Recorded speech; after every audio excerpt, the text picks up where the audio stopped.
ऐसी जड़ी मारा सतगुरु दीनी, ऐसी जड़ी मारा सतगुरु दीनी।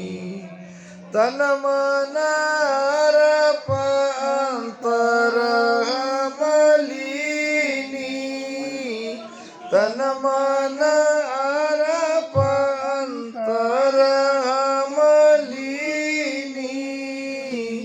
ऐसी जड़ी मारा सतगुरु दीनी, ऐसी जड़ी मारा सतगुरु दीनी। श्रवणा सुनत बहुत सुख पाया, श्रवणा सुनत बहुत सुख पाया। निरखत जड़ी नैन खुल आया, निरखत जड़ी नैन खुल आया। ऐसी जड़ी मोय सतगुरु दीनी, ऐसी जड़ी मारा सतगुरु दीनी। तन मन अर्प अंतर मलिनी, तन मन अर्प अंतर मलिनी। ऐसी जड़ी मारा सतगुरु दीनी, ऐसी जड़ी मारा सतगुरु दीनी। सुनत मगन भया मन मेरा, सुनत मगन भया मन मेरा। चाकत मिट गया भरम अंधेरा, चाकत मिट गया भरम अंधेरा। ऐसी जड़ी मारा सतगुरु दीनी, ऐसी जड़ी मारा सतगुरु दीनी। तन मन अर्प अंतर मलिनी, तन मन अर्प अंतर मलिनी। ऐसी जड़ी मारा सतगुरु दीनी, ऐसी जड़ी मारा सतगुरु दीनी। गुरु महाराज ने कौन सी जड़ी दी? तो ये राम नाम रूपी जड़ी। राम नाम की औषधि नित्य नेम से खाए और अंग पीड़ा व्यापे नहीं, महारोग कट जाए। कौन सा महारोग? जन्म ना मरना, यही तो सबसे बड़ा महारोग है। ये गुरुमुख से मिली हुई जड़ी अगर कोई नित्य नेम से खाता है तो अंग पीड़ा तो रहती ही नहीं, ये जन्म मरण का महारोग भी कट जाता है। मगर ये जड़ी गुरुमुख से मिलनी चाहिए। वैसे तो ये राम नाम सहज सुलभ है, कोई भी ले सकता है, मगर वो गुण नहीं करेगा। झाड़ा अवसिद नावरे सुन सागे ही होए, और जसबिन सुन सुखराम कहे कारी लगे न कोई। उसके लिए चाहिए सदगुरु। सदगुरु के मुख से दिया हुआ राम नाम ये जड़ी है। ये एक राजा था और राजा गुरुमुखी था, और गुरु महाराज उनके भवन में आते थे रहते थे, तो गुरु महाराज से ज्ञान चर्चा होती थी। ऐसे ही ज्ञान चर्चा में एक दिन राजा ने अपने गुरु को पूछा, महाराज मेरी एक शंका है, आप आदेश दे तो मैं पूछूं। अब गुरु ने कहा, राजा पूछो पूछो। ये राम नाम तो बड़ा आसान है, सहज सुलभ है, ये तो कोई भी ले सकता है। एक के देख को दूसरा उसके जैसा भजन कर सकता है कि नहीं। अब ये प्रेम बापू बैठे भजन को इनके देख के दूसरा भी कर सकता है। फिर इसके लिए गुरु की क्या आवश्यकता है? जब ये जितना सुलभ नाम है, कोई भी ले सकता है, आसान है, तो गुरु बनाने की क्या आवश्यकता है? गुरु ने कहा, इसका जवाब मैं तुम्हें कृति से दूंगा, यानी जबान से इसका जवाब नहीं दे सकता, आपको कुछ क्रिया करके बतानी पड़ेगी, कुछ कृति द्वारा आपको मैं जवाब दूंगा, उचित समय आने पर, आज नहीं। कुछ दिन बीत गए। अब एक दिन गुरु महाराज ने राजा के इस सवाल का जवाब दिया। जवाब कैसा दिया?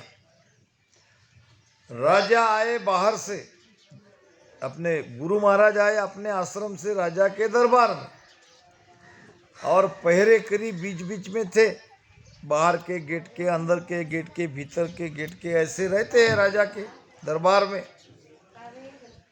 और पहले पहरेदार को आते ही गुरु महाराज ने आदेश दिया कि राजा को पकड़ो। पहरेदार बोले, ये क्या कह रहे, राजा को पकड़ो? राजा को कौन पकड़ सकता है? मगर अब गुरु राजा के गुरु है, हो सकता है राजा को कुछ कह दे, हमारी नौकरी चली जाए।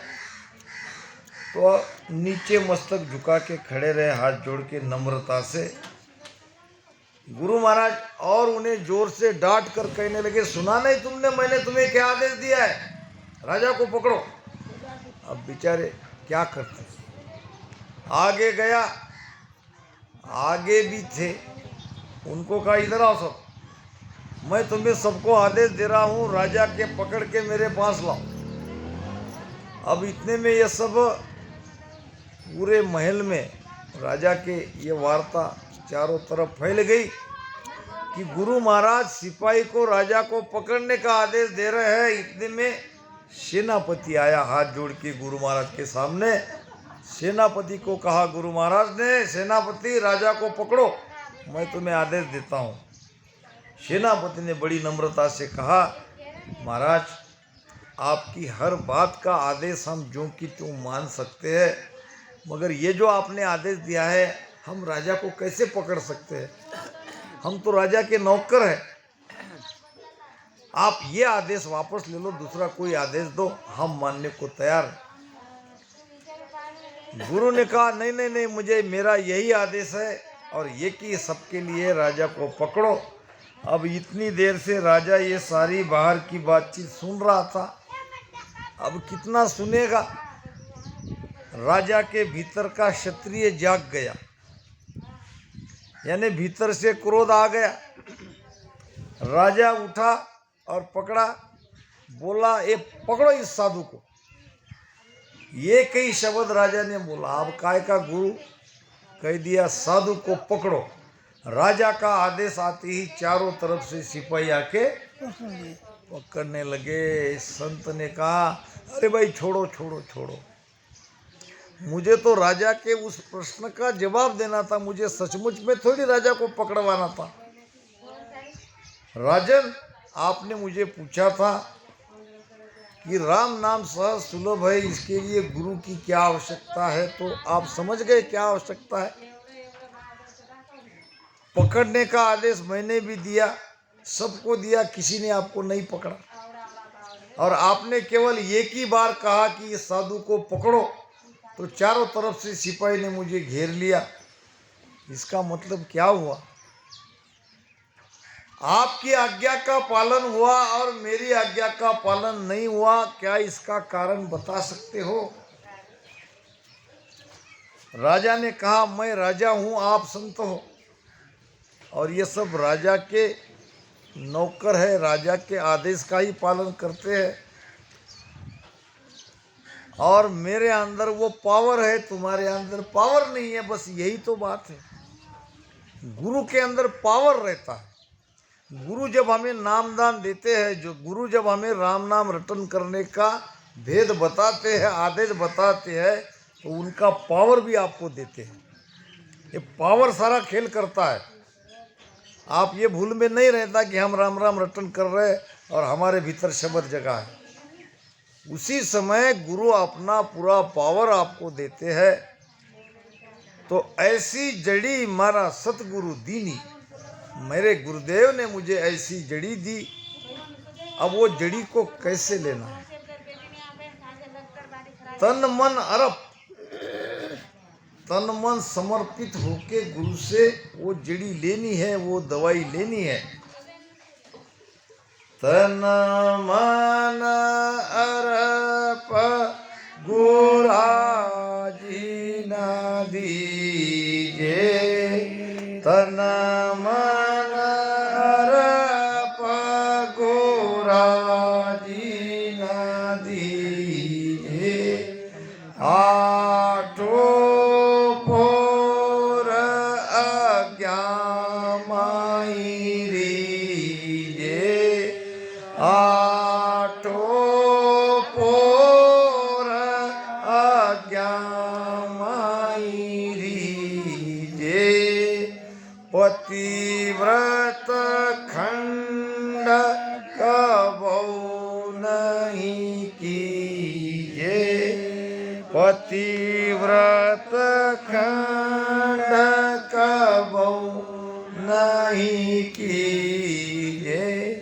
हरे मन गुरु मुख इमारत धर रे, हरे मन गुरु मुख इमारत धर रे।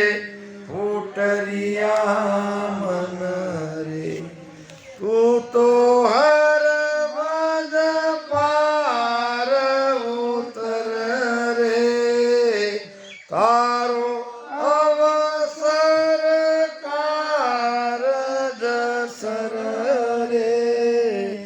फूटरिया मन रे, समर्पित हो जाओ, सरेंडर हो जाओ। कहीं से भी कोई हमारे अंदर गुरु के सामने बल लगाना नहीं है, निर्बल होके गुरु के शरण में जाना है।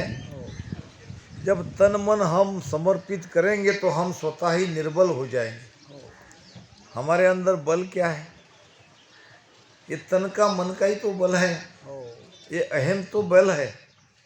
अहंकार शून्य होकर तन मन धन गुरु को समर्पित करने के बाद ये जड़ी अंतर में ली जाती है, हृदय में ली जाती है।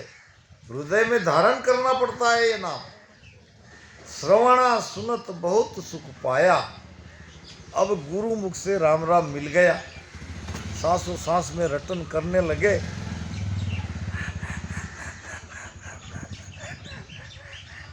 अब ये राम राम की ध्वनि कानों से सुनाई पड़ने लगी। और ये जो इंद्रिया है, ये इंद्रियों का राजा है मन।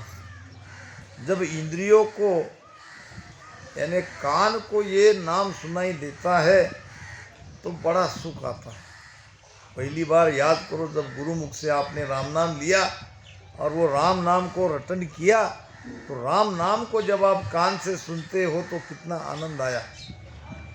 श्रवणा सुनत बहुत सुख पाया और निरखत जड़ी नैन खुल आया। निरखना मतलब क्या? सूरत लगाना। सूरत से ही तो निरखा जाता है। अब जब राम नाम को हम भीतर निरखने लगे तो हमारे वो दृष्टि खुल गई, भीतर की दृष्टि खुल गई। भीतर समझने लगा कि कुछ हो रहा है, हमारे साथ अंदर में कोई शक्ति, कोई ताकत प्रकट हुई है। इसकी दृष्टि, इसका ज्ञान गुरु कृपा से हमको होने लगी। सुनत मगन भया मन मेरा, अब ये राम नाम को सुनते सुनते जो हम रटते हैं, मन इसमें मगन हुआ, मन इसमें लग गया, मन को काम चाहिए और मन को काम मिल गया सुनने का, और चाकत मिट गया भरम अंधेरा। अब वहाँ चखने के लिए क्या है? ये मीठा मीठा स्वाद, मीठा मीठा रस, रसना में रस उपजे मिश्री जैसा स्वाद। आज वो जब चखने में आता है तो महाराज कहते हैं कि सारे भ्रम हमारे सब दूर हो गए।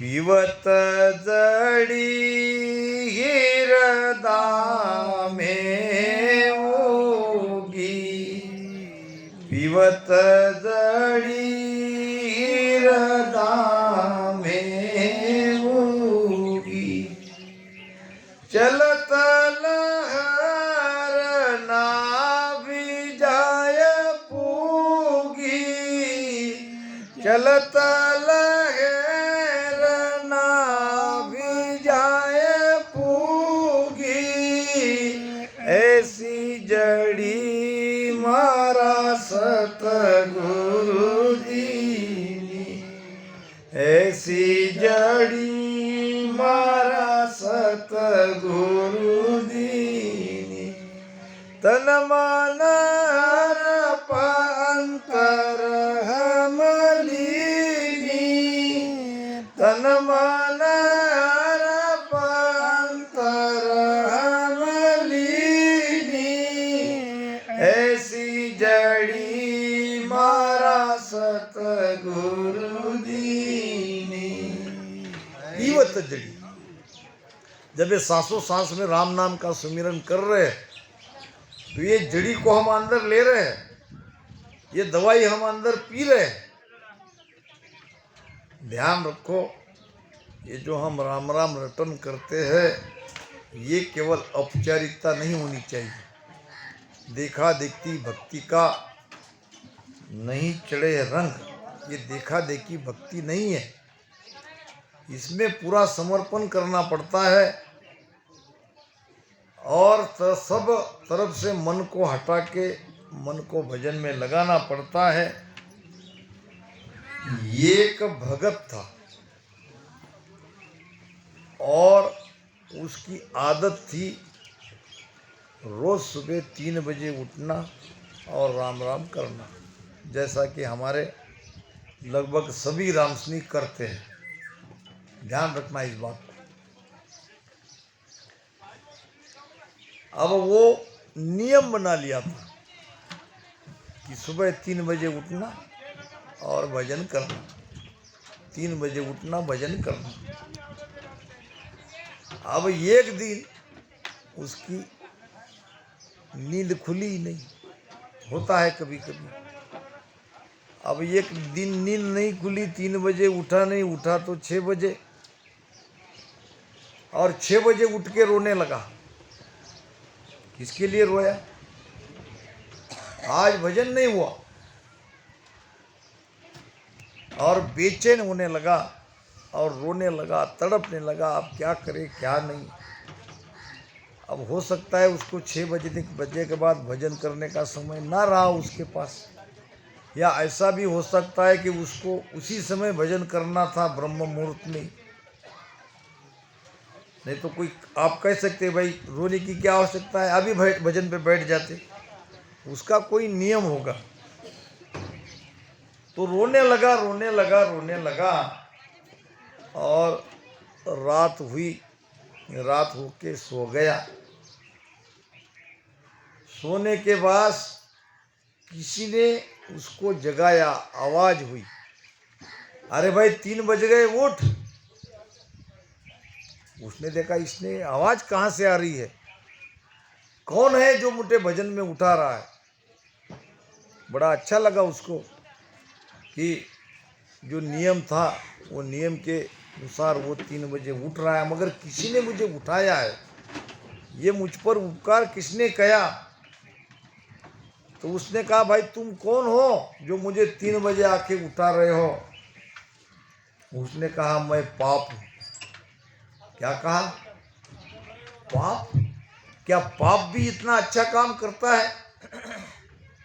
उसने कहा करना पड़ता है आपके जैसों के लिए, क्योंकि आपने मुझे मजबूर किया उठाने के लिए।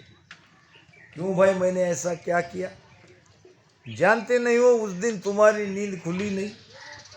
और ऐसा बहुत बार हुआ, जब जब तुम 3 बजे उठे नहीं तो तुम रोने लग जाते हो, तुम तड़पने लग जाते हो। ऐसा कई बार हुआ, इसलिए मैंने सोचा कि तुमको 3 बजे उठाया ही जाए, यानी तुम्हारा ये रोना धोना तो भी बंद हो जाएगा। फिर उस भगत ने कहा कि मेरे रोने से आपको क्या तकलीफ? अरे भाई, मुझे तकलीफ हो रही है, इसीलिए तो मैं तुमको उठा रहा हूँ। जब तुम रोते हो तो डायरेक्ट तुम परमात्मा के पास चले जाते हो, और परमात्मा के पास जाने पर मैं ही तो खत्म हो रहा हूँ। और मैं अपने आप को मारना नहीं चाहता, इसलिए मैं तुमको 3 बजे उठा देता हूँ, कहा कि तुम भजन करते रहो। तुम रोए तो नहीं, तुम रोओगे तो नहीं, भजन हुआ तो तुम नहीं रोओगे। कहने का मतलब, भजन केवल औपचारिकता नहीं चाहिए, मशीन के जैसा भजन नहीं चाहिए, रात दिन उसमें चित लगाना है। महाराज कहते हैं, क्रोड़ यतन करनी करे, बिंद राखे माई। क्रोड़ यतन करनी करे, बिंद राखे माई।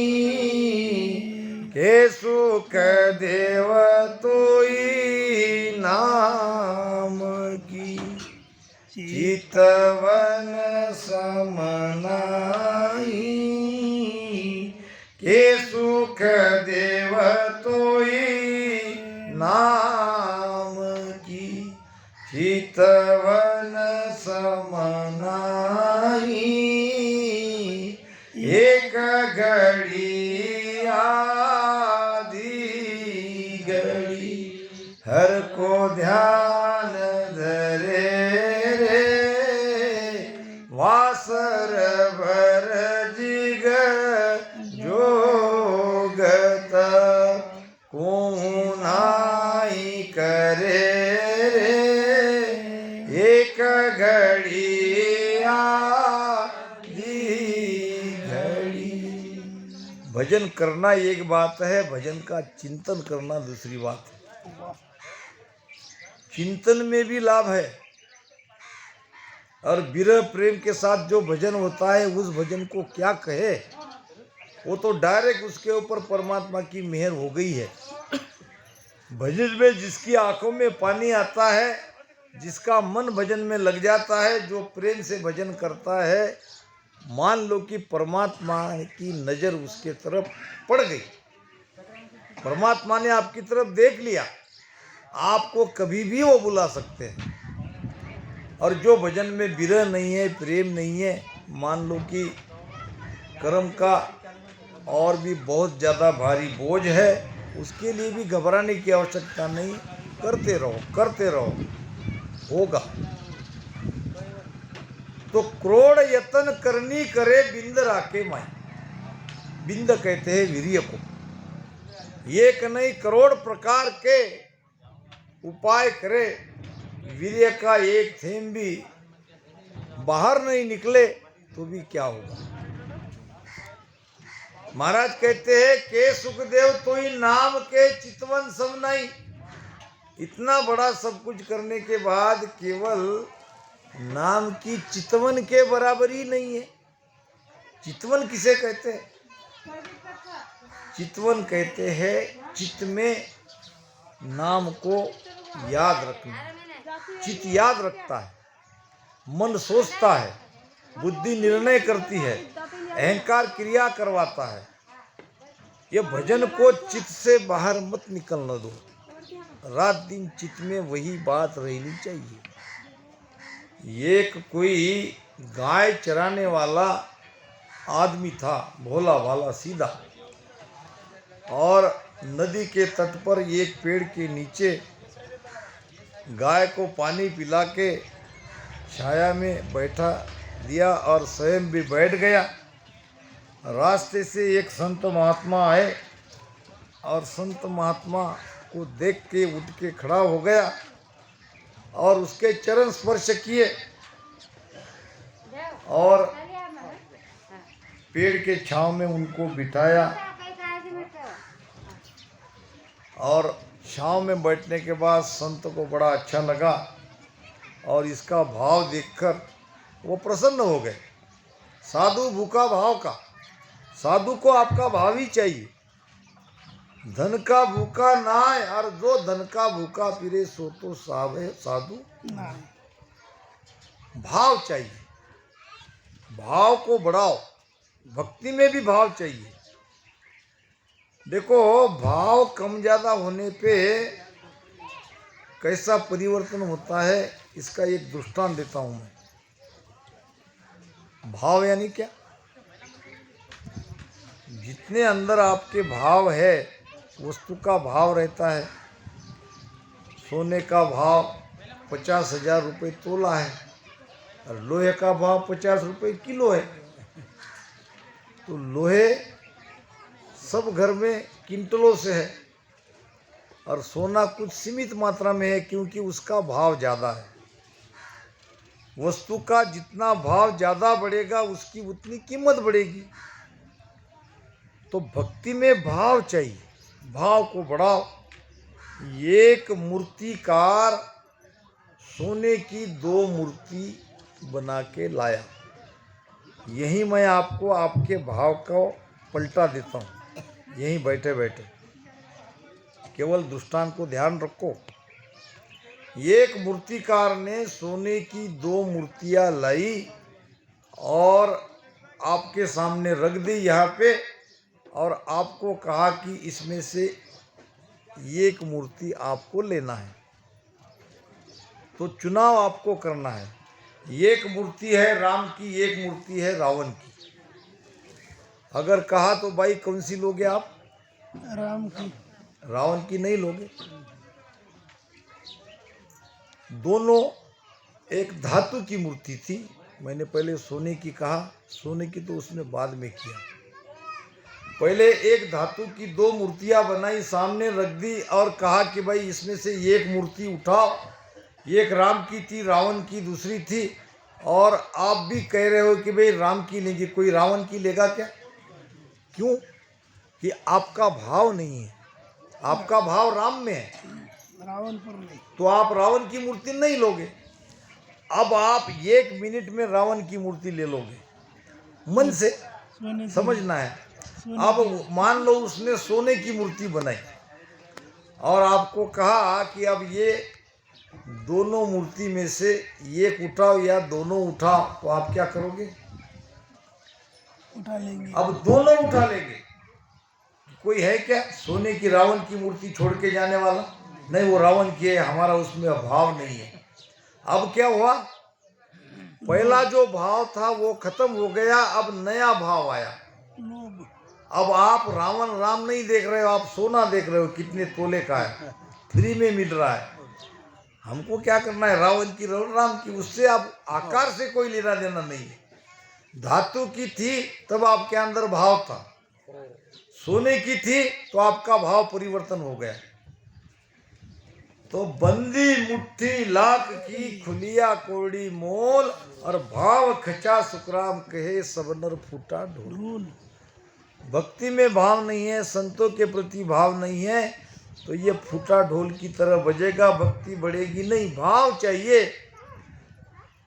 तो संत ने उस गाय चराने वाले को कहा, क्यों भाई भजन भजन करते हो? उसने कहा, महाराज भजन किसको कहते मैं क्या जानूं, मैं तो बहुत भोला आदमी हूँ, गैया चराता हूँ। अरे वो भजन राम राम करना पड़ता है। नहीं नहीं, हमारे गांव में कोई भजन करता नहीं और मैंने समय नहीं मिलता, मैं भी क्या करूँ। ठीक है, मैं तुम्हें भजन करना सिखाता हूँ। महाराज मैं तैयार हूँ, सिखाओ। बैठो, आसन लगाओ, दोनों श्वास में राम राम करो। अब जैसा कहा वैसा उसने किया। अब इसको आप 10 मिनट रोज सुबह उठ के सुमिरन करते जाना। वो हाथ जोड़ के कहने लगा, महाराज 10 मिनट मेरे पास समय कहाँ, सुबह से उठना पड़ता है और वो नहाना धोना ये वो सब करके समय हो जाता है, और भोजन खाया नहीं खाया तो ये गाय को लेके आना पड़ता है जंगल में, तो 10 मिनट तो मेरे पास समय नहीं है।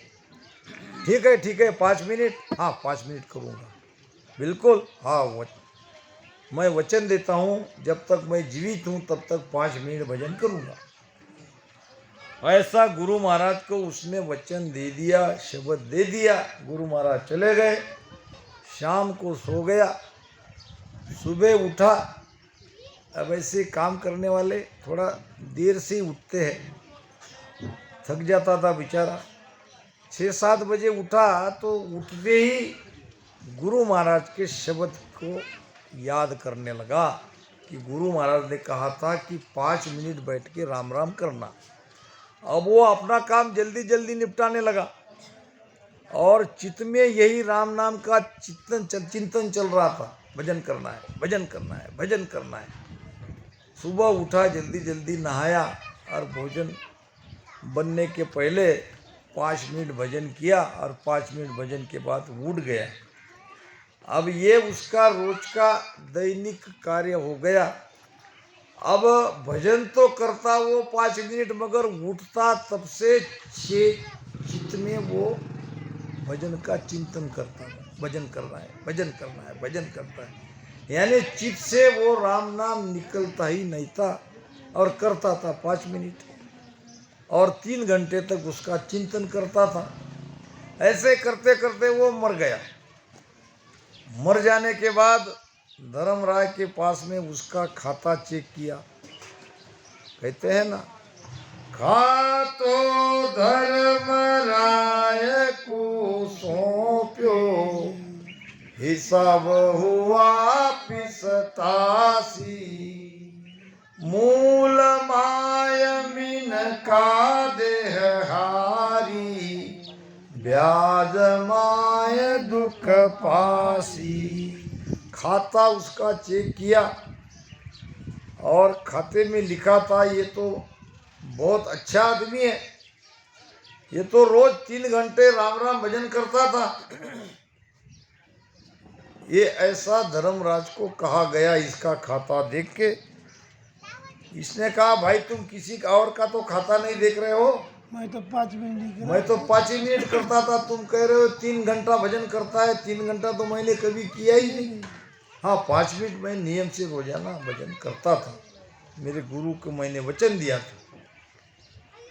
अब वो कहने लगे, चित्रगुप्त चुप रहो, हमसे गलती नहीं होती है, ये सब गलती मृत्युलोक में होती है, हमारा खाता एक्यूरेट रहता है। ये तुम्हारा ही खाता है और तुम्हारे खाते में लिखा है कि 3 घंटे रोज का भजन। वो कहने लगा, भाई मैं कह रहा हूँ कि मैंने 3 घंटे भजन किए नहीं, तुम कैसे लिख रहे हो, गलत लिखा है। फिर चित्रगुप्त ने कहा, भजन तुमने 5 ही मिनट किया है, मगर भजन का चिंतन 3 घंटे रोज करते हो। रोज सुबह तुम्हें चिंता थी कि कब काम धाम से मैं अलग हो जाऊं, भजन करूं। तो भजन की चिंता करो, भजन तो करो ही।